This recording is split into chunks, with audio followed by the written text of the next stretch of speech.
Right, so this is a Model 3 Highland. I'm in Australia, so it's a Chinese-built Model 3, and I'll show you where I tapped in for a switched power source.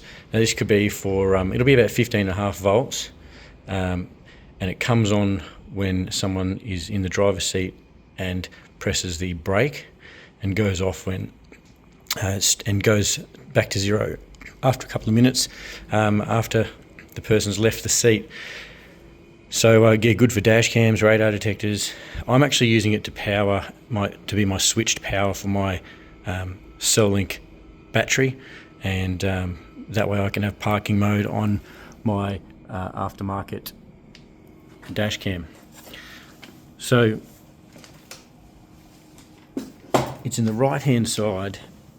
You'll need to remove the little trim here and your trim along the side. So that's this trim that just pops off out of that one, and then you've got your bigger floor trim that goes on the side here.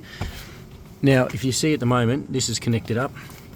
It took me a while to keep testing all these because all the ones on the internet showed the red wires in this section that goes off to the left. It's actually in these Chinese built one that come to Australia. It's the thick red wire running up the center loom. You'll need to remove some of the black insulation tape, but it's that thick red wire. And for your ground, it's really simple. You've got that ground bolt just there. So as you can see at the moment, she's showing 0 volts.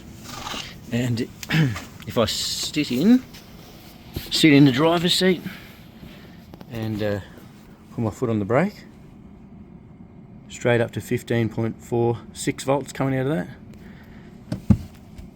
Now if I hop out of the seat, she'll drop straight back off.